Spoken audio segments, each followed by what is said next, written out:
हमारे साथ इस समय वक्फ बोर्ड के चेयरमैन और भाजपा नेता शादाब साहब हैं। सर बहुत बहुत स्वागत है आपका हिमालयन। बहुत धन्यवाद। सर अभी हम दिल्ली एक्सप्रेसवे में खड़े हुए हैं। 210 किलोमीटर का ये कॉरिडोर है। प्रधानमंत्री मोदी 14 तारीख को आने वाले हैं, उद्घाटन करने वाले हैं। किस तरह से देखते हैं आप? गदगद हैं, हम भी गदगद हैं और उत्तराखंड के लोग भी गदगद हैं। और देश के यशस्वी प्रधानमंत्री माननीय मोदी जी केवल प्रधानमंत्री नहीं हैं, वो हमारे मेंटोर हैं और एक हमारे मेंटोर की तरह उन्होंने हमेशा उत्तराखंड को आगे बढ़ाने के प्रयास किए हैं। और मैं ये कह सकता हूं कि आज का जो विचार है, आज की जो सोच है, ये हम सोच भी नहीं सकते थे कभी कि उत्तराखंड इतना आसान हो जाएगा दिल्ली से। जहां 8-8, 9-9 घंटे लगते थे, जहां डाटकाली से हरिद्वार जाने में, रुड़की जाने में हमें 1-1 घंटे का जाम इस टनल पे काली माँ डाटकाली की जो टनल थी इस पे लगता था। अब मुझे लग रहा है कि ये तो ऐसा हो गया कि दिल्ली से देहरादून मात्र 2 घंटे में। और चौड़े चौड़े हाईवेज, ग्रीन कॉरिडोर, एशिया का सबसे बड़ा कॉरिडोर बना है, पहला कॉरिडोर बना है। और मैं ये कह सकता हूं कि हम तो जितना धन्यवाद करें, जितना शुक्रिया अदा करें उतना कम है। तो किसी का धर्म जाति देख के राजनीति नहीं हो रही, विकासवाद की राजनीति है। काम किया है और काम के आधार पर मोदी जी लोगों के दिलों में अपनी एक अलग पहचान रखते हैं। और जिस तरह से अब गणेशपुर से श्री गणेश होगा और माननीय योगी जी जो माननीय प्रधानमंत्री जी के साथ डाटकाली आएंगे और फिर डाटकाली के साथ रोड शो होते हुए यहाँ से लोगों को अपना आशीर्वाद देते हुए और उत्तराखंड की जनता उनका स्वागत करते हुए, उनको देवतुल्य जनता का आशीर्वाद मिलते हुए वो आगे बढ़ेंगे। और मुझे लगता है दिव्य और भव्य होगा माहौल। और मैं तो ये कह रहा हूँ कि लोगों की यहाँ का जितनी खूबसूरत बना दिया है इस कॉरिडोर को, जो देखने में भी जो मजा आ रहा है वो अपने आप में बताता है कि कितना सुंदर होगा। और विदेश के लोग भी हमसे जलन रखने लगे हैं। उन लोगों को जब हम अपने यहाँ के रोड्स दिखा रहे तो उनको भी लग रहा है ये बदल रहा है भारत, बढ़ रहा है भारत, संवर रहा है भारत। और देवभूमि उत्तराखंड, यहाँ के मुख्यमंत्री आदरणीय पुष्कर सिंह धामी जी, उन्होंने भी बहुत दिल खोल कर तैयारियां की हैं और सब गदगद हैं। उत्तराखंड यूपी, हम जैसे राम और लक्ष्मण की जोड़ी होती है वैसी जोड़ी, और ऊपर से देश के यशस्वी प्रधानमंत्री का आशीर्वाद। मुझे लगता है डबल इंजन की सरकारों का दम भी अब लोगों को देखने के लिए मिल रहा है। और उत्तराखंड के लोग दिल की गहराइयों से माननीय प्रधानमंत्री जी का, मुख्यमंत्री जी का धन्यवाद करते हैं और ये उम्मीद करते हैं कि इसी तरह से उनका प्यार और आशीर्वाद हम पे बना रहे और इसी तरह से चहुमुखी विकास हम और हमारी आने वाली नस्लें देखती रहें। हम सिरमौर बने। हमेशा देवभूमि उत्तराखंड 150 करोड़ लोगों की आध्यात्मिक राजधानी है। यहाँ से जब जब कोई संदेश गया है हिमालय से, तब तब वो देश के दूरस्थ कोने कोने तक पहुंचा है। और मैं कहता हूं कि अब यहाँ से जो जिस तरह से अपनी संस्कृति को बचाने का, संस्कृति के ध्वजवाहक बनकर देश के यशस्वी प्रधानमंत्री पूरी दुनिया में उसका प्रचार और प्रसार कर रहे हैं, जिस तरह से मेरे मुख्यमंत्री भी लगातार मेहनत कर रहे हैं, लोगों को सरकारों का लाभ मिल रहा है। ऐसा भूतो न भविष्यति, सोचा भी नहीं था हमने कि इतना सुंदर वातावरण कभी होगा। जो लोग कहते थे देवभूमि उत्तराखंड क्या अपने पैरों पर कभी खड़ा हो पाएगा, ये शहीदों के सपनों का उत्तराखंड, डर था। आज वो दौड़ते हुए नजर आ रहा है। आज वो उसके यहाँ ग्रीन कॉरिडोर बन रहे हैं, पहाड़ ट्रेन चल रही है, ऑल वेदर रोड बन रहे हैं, उसकी प्रति व्यक्ति आय 3 लाख, पौने 3 लाख पहुंच गई है।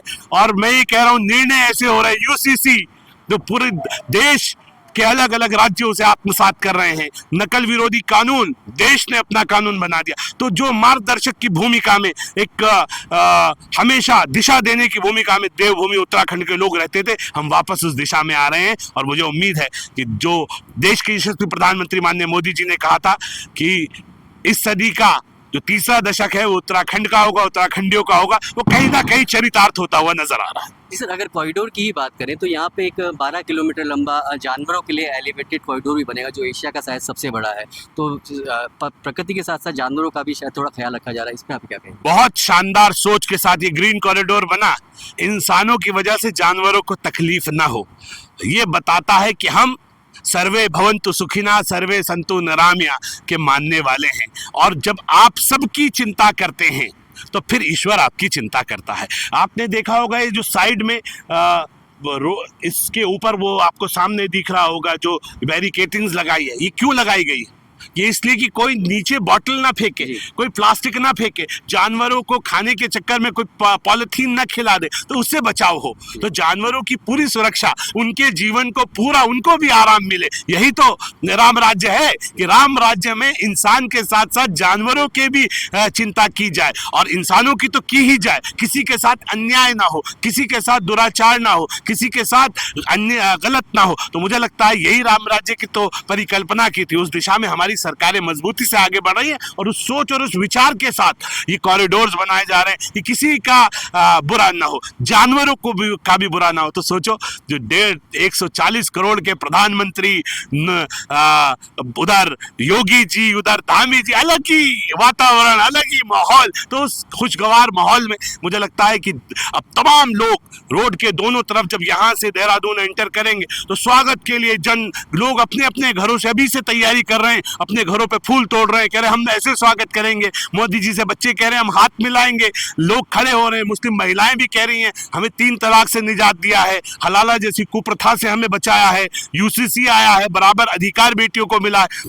चारों तरफ से हर जाति समाज के लोग तेजी से आगे आ रहे हैं और ये चाहते हैं कि सब लोग देश के यशस्वी प्रधानमंत्री अपने मेंटोर का स्वागत करें, और वो महामानव वो मोदी जी अब आ रहे हैं। तो मुझे लगता है कि अब तो सब के सब लालायित हैं, उत्साहित हैं, और मुझे लग रहा है कि जश्न से बड़ा एक जश्न, ईद और दिवाली से बड़ा एक त्योहार जैसा होता है, उस तरह का वातावरण देवभूमि उत्तराखंड में नजर आ रहा है। तो यूसीसी की क्या अगर बात करें तो यूसीसी में अगर मैं कहूँ तो कहीं ना कहीं एक बात ये भी उठ रही है कि लिव इन जैसे रिलेशनशिप है उनको कानूनी मान्यता मिल रही है। सर इस पे आप क्या कहें? नहीं नहीं, कहीं भी नहीं।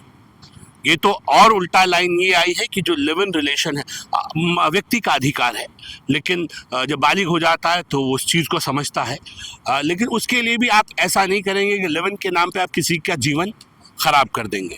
आप रहेंगे तो कल को जो आरोप लगते थे कि आप अपनी मर्जी से लिव इन में रहने, बाद में लड़की आरोप लगा देती थी मेरा साथ तो रेप हुआ है, मेरे साथ तो इतने वक्त शोषण हुआ, जब आप ऑन राइटिंग दे देंगे आप अपनी मर्जी से रह रहे हैं तो आप आरोप नहीं लगा पाएंगे। और अगर इत्तेफाक से आपने अपनी मर्जी से रहे और आप अपनी मर्जी से अलग हुए, तो अगर उस बीच में कोई बच्चा हो जाता है तो उसको भी उसकी मान्यता मिलेगी, वो उसकी गलती तो नहीं है ना वो दुनिया में। तो ये बहुत पॉजिटिव चीज़ों को लेके यूसीसी में डाला गया है, और यूसीसी को धर्म को बचाते हुए कि अधर्म भी ना हो हमारे हाथों से, क्योंकि ये एक वैचारिक दल की पार्टी है, वैचारिक दल की सरकारें हैं, तो वो ये भी देखते हैं कि कहीं अधर्म ना हो जाए, कहीं ऐसा ना हो कि हम अपने आज़ादी को देखते देखते हम अपने कल्चर का नाश कर लें। अपनी संस्कृति को भी बचाना है और लोगों की, बच्चों की आज़ादी को भी नहीं छीनना। तो उसका एक बहुत खूबसूरत कॉम्बिनेशन यूसीसी है, और मैं ये कह सकता हूँ बहुत शानदार कानून है।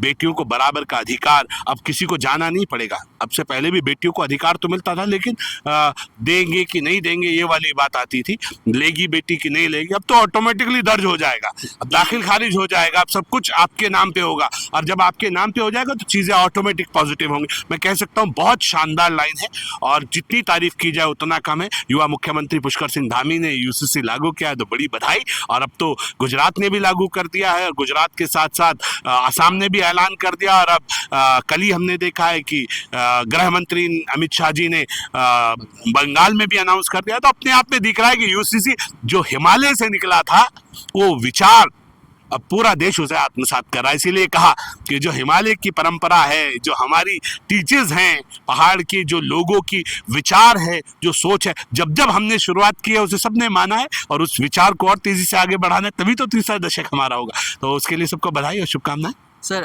ये प्रधानमंत्री मोदी का उत्तराखंड आना, क्योंकि चुनावी वर्ष है, प्रधानमंत्री मोदी देश के सबसे बड़ा नेता हैं। अभी हमने देखा कि कैबिनेट का भी विस्तार हुआ, दायित्व भी बांटे गए। इन सब के बीच चुनावी वर्ष में प्रधानमंत्री मोदी का आना पार्टी के लिए, कार्यकर्ताओं के लिए आप किस तरह से देखते हैं इसे? देखिए, मैं ये कहूँगा कि राजनीति से थोड़ा सा ऊपर है, और जब राजनीति से ऊपर की हम बात करते हैं तो फिर राजनीति है, तो हर साल चुनाव है इस देश में। तभी तो मोदी जी ने कहा 1 नेशन 1 इलेक्शन पे आ जाओ, और विपक्ष उस पर भी नहीं आता है। फिर हर बार कभी कुछ अच्छा होता है तो ये कह देते हैं जी चुनावी वर्ष है, तो चुनावी वर्ष में आ जाओ। तो ये कब तक चलेगा? ये तो बहानेबाजी नहीं चलेगी, हमें अच्छा करना ही है। हमें चीज़ों को बेहतर लाना ही है। तो चुनाव होते हैं, लोकतंत्र है, तो हम तो कह रहे हैं कि अब ये वन नेशन वन लॉ के लिए यूसीसी लागू कर दीजिए, वन नेशन वन इलेक्शन को लागू कर दीजिए, वन नेशन वन एजुकेशन को लागू कर दीजिए। हम तो कह रहे हैं ना, सबके लिए एक जैसी शिक्षा, सबके लिए एक जैसा कानून, सबके लिए एक जैसा लॉ, सबके लिए एक जैसी लाइन खड़ी हो जाएंगे तो ये देश सभी का तो है। क्या है देश? We the people of India, हम भारत के लोग, हम ही तो देश हैं। और राजनीति में कभी किसी पार्टी के हाथ में कमान होती है, कभी किसी पार्टी के हाथ में कमान होती है। भारतीय जनता पार्टी के हाथ में कमान का मतलब सब जानते हैं, एक वैचारिक दल है जो अपनी संस्कृति को भी आगे रखते हुए विकास के मॉडल को दिखाना चाहता है। ऐसा नहीं है कि कांग्रेस ने विकास नहीं किया, उन्होंने भी विकास किया, लेकिन उनके मॉडल में केवल विकास था। और इसमें अपनी संस्कृति को बचाते हुए अपने जो विचार है उसके ऊपर चलते हुए विकास है। तो मुझे लगता है कि अब दोनों में फर्क है, उनका बेहतर है कि मेरा बेहतर है, ये तो जनता को तय करने दीजिए। अब जिसका बेहतर होगा जनता उसे वोट दे दीजिए। लेकिन राजनीति अपनी जगह, विकास तो क्या इसके ऊपर कांग्रेस के नेता नहीं चलेंगे, क्या सपा नहीं चलेगी, क्या बसपा नहीं चलेगी? ये हमारा है, ये देश का है। तो देश का है, सबका है, और यहाँ किसी के साथ कोई भेदभाव नहीं है। जब देश का विकास होता है तो फिर सबको उसका लाभ मिलता है। पॉलिटिकल मतभेद होना अलग बात है, लेकिन देश सबका है, देश एकजुट रखना है। वैचारिक मतभेद होना वो अपनी जगह है। और मैं कह रहा हूं कि देश के प्रधानमंत्री आ रहे हैं तो वो क्योंकि पॉलिटिकल नेता भी हैं, तो कई बार कुछ संदेश देश को, अलग अलग राज्यों में चुनाव होते हैं तो यहाँ से कुछ बोलते हैं तो उसका संदेश दूर तक जाता है। अब वो जाएगा ही, स्वाभाविक है कि जब बड़े नेता कुछ बोलते हैं तो लोग उसको बहुत गंभीरता से लेते हैं। लेकिन आप ये देखिए कि वो चुनाव चल रहा है लेकिन वो काम कर रहे हैं, जो जगह जगह स्वागत योजनाओं का शिलान्यास हो रहा है, कार्यक्रम हो रहे हैं। तो अब अगर कोई कहे कि इसमें राजनीति है, तो अब ये तो हमेशा से सारी पार्टियों ने की। अगर मेरे नेता इस समय पे आ रहे हैं, आप इसमें राजनीति तलाश रहे हैं, तो अब कांग्रेस की बदकिस्मती है। मुझे लगता है जब घर में जश्न का वातावरण हो, कोई उत्सव की तरह शादी ब्याह या कोई फंक्शन हो रहा हो, तो फिर उसमें विघ्न नहीं डालना चाहिए, उसमें पॉजिटिव नोट की बात करनी चाहिए। विपक्ष को नेगेटिविटी से बाज आना चाहिए, पॉजिटिविटी के साथ आना चाहिए। प्रधानमंत्री सबके हैं, हम तो कांग्रेसियों को भी अनुरोध करें, रोड पे आइए और आप भी मिलकर स्वागत कीजिए, पॉजिटिव के साथ आइए ना। ये कितना बड़ी सौगात मोदी जी ने आपको दी है, तो कम से कम सबको आना चाहिए। मोदी जी के स्वागत के लिए सबको धन्यवाद के लिए आना चाहिए। ऐसा ना हो कि आज ना आए और कल मन ही मन पछताए, अच्छा नहीं होगा। सिर्फ से बात करने के लिए बहुत बहुत धन्यवाद।